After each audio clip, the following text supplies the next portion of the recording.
great to see you after Paris, and I'll try to give you an update about what happened since last time that we met till today. So there is like three main tracks right now. One is in the Knesset today regarding the, let's say, getaway draft law of the Haredi, Gaza and the hostages, and Iran. This is the main three issues. But I want to start with something different a bit because I want to speak about the resilience of the Israeli public. And Tel Aviv is like crazy in the last days. I'm speaking right now to the people that are not over here.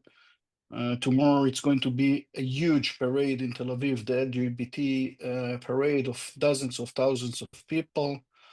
And we have a lot of American tourists over here. And in one way, Tel Aviv is like acting like Tel Aviv and everything. But at the same time, most of our boys and girls are in Miluim, in reserves right now. And the young generation are struggling between going to the university in the morning, going to the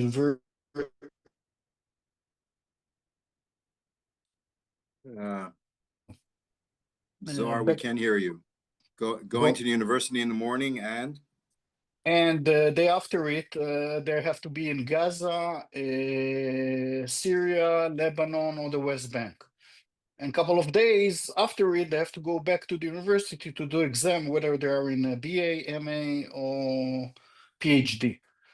And this is crazy. This is crazy how to live, and it's already 2 years like that, and we don't see the end of it, and it's not going to be soon. Why I'm emphasizing this issue? Because it's related to a lot of stuff that's happening in the three tracks that I just mentioned before. In a minute, I will explain exactly how. And the other issue is regarding technology that you heard about it in so many words in the last few weeks, days, all the initiatives that you see, and what we are doing as ELNET right now in Europe. I will give you an example. I was sitting this morning with a couple of my executive branch friends from serious organizations, security ones. And beside the fact that they are dealing with these challenges, all of us have children in the IDF. So at the same time, you hear that one guy have a daughter that she had a dog. She's in Okets, in the unit that are the dogs are finding, you know, the explosive charge and the C4s and things like that.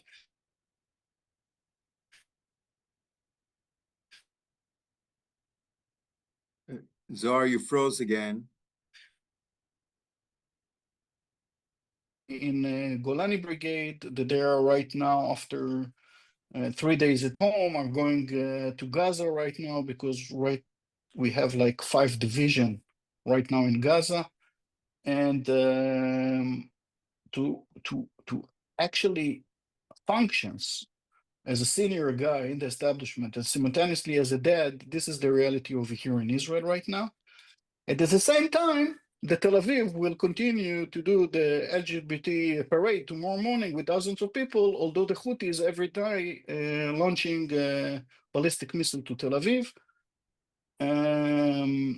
And we have to intercept it, and there is sirens in Tel Aviv, and after 5 minutes, everybody is continuing to drink. This is the reality over here right now. Now, going back to the three tracks, my working assumption that today there will be a solution to the crisis, to the political crisis. I will be very surprised if something dramatic will happen, although I wish that I will be wrong, that this government will fall. I don't think it will happen. Even if they will pass the first call in the Knesset today, it's a long way till the second and the third one, and they will have time in order to fix it or not. But it's not going to be something dramatic today. As you know, our prime minister today in the morning was very, very sick, and he came to the court and tell that he's sick. So they let him off the hook not to testify. Then after 5 minutes, he was in the Knesset. He got much better after 5 minutes and went to the Knesset to try to solve the issue with the Haredi. So it was very, let's say, reliable, the fact that he's so sick. After saying that, he's dealing with this issue, and we'll have to wait and see in the next couple of hours. The second issue is Gaza. Hamas is not willing to compromise. There is a lot of spins in the media. They have only, and this is for us, the Israelis, 20 people, it's a lot. But for them, 20 people, alive ones, as hostages, is not a lot.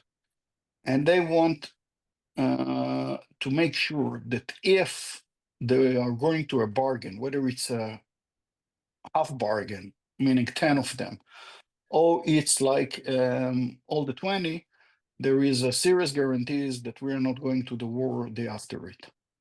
And for the time being, it's not on the cards. Why emphasize the word for the time being? Because if there will be something with Iran, and you can sense by the statements of Trump since yesterday night that something is wrong between the Americans and the Iranians. And there is a lot of buildups behind the scenes. What will happen with Iran? And Trump, whatever he said to the Washington Post like an hour ago, this is important. And he preparing the ground right now to, let's say, kind of explosion of the negotiation between the Americans and the Iranians. He is speaking right now that there is not a big chance for a deal, that he probably was wrong, and the Iranians are not willing to compromise about nothing, and are playing like hardball.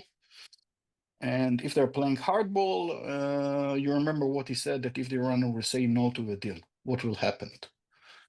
And the level of the statesman from Washington in the last 24 hours increased dramatically.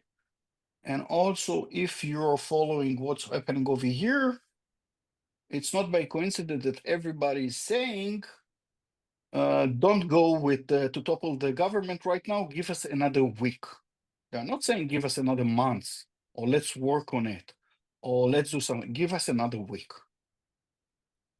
And if you will hear today that Haredi is giving another week, try to combine it with the statements from Washington and the statements of the politician over here regarding the Iranian issue, and then you will have the equation.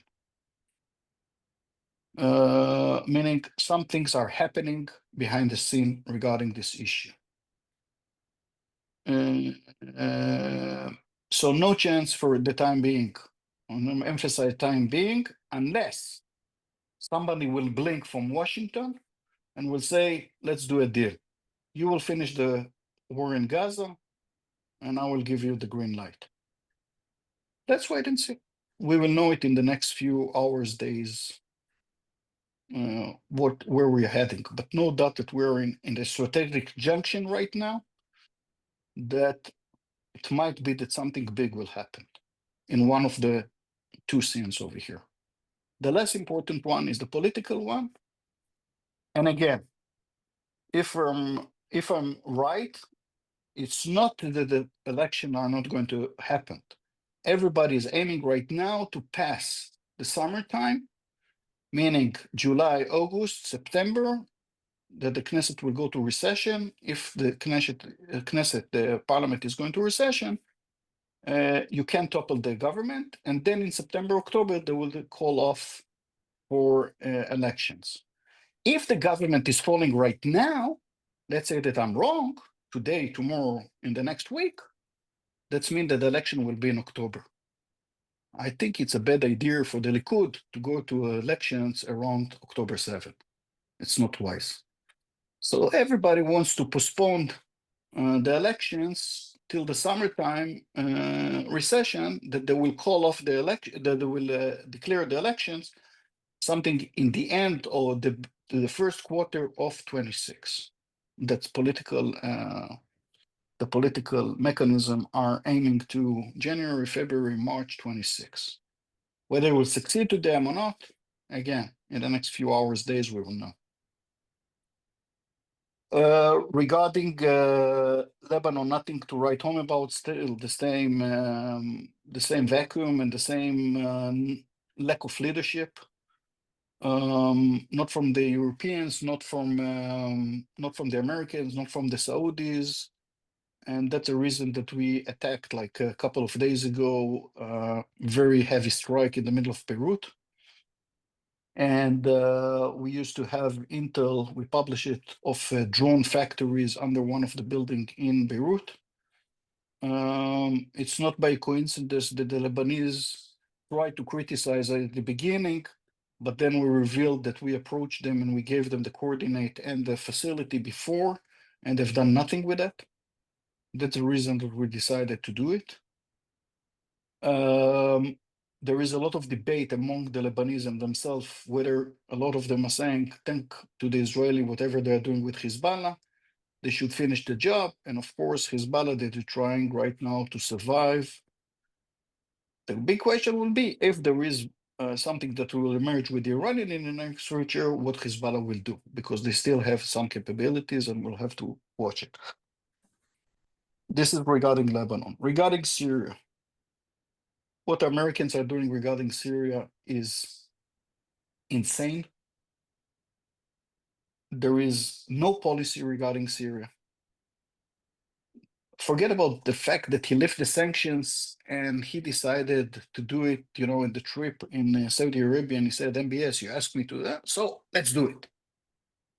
This is not a policy. This is decisions that one guy is taking. Okay, so he's the president, he's the commander-in-chief, I respect it. But to allow to the Syrians to build up 5 brigades with jihadist, extreme radical elements that the American, the CIA, other services partners in Europe, Canada, France, Britain, and other pay heavy price after September 11 to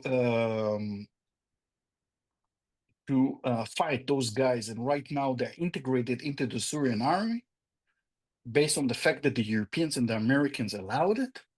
It's insane. There is no word even to soften it.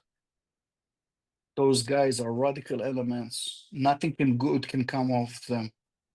I don't understand superpowers that are so naive to believe. What's the rush? Let's do some check and balances. Let's see what's going on in Syria.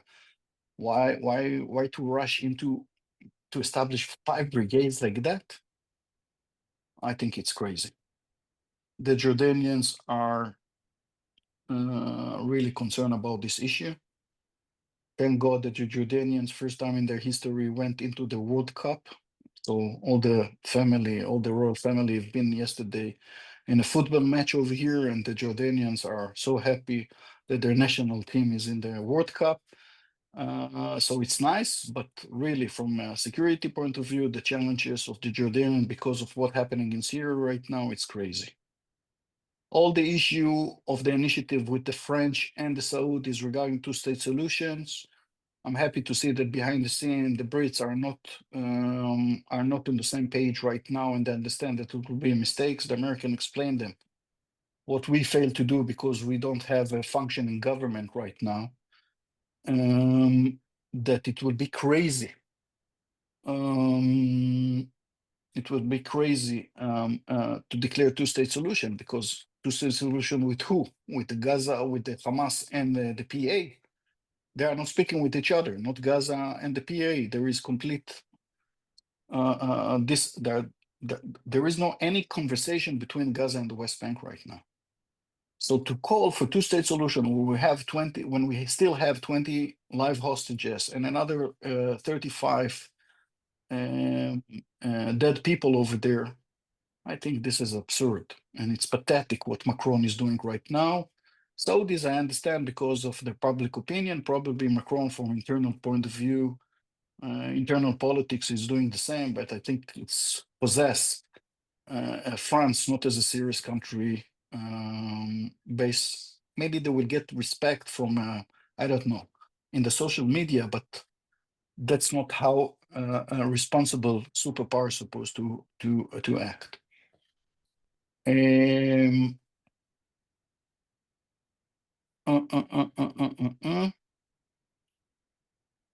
About Germany, we spoke.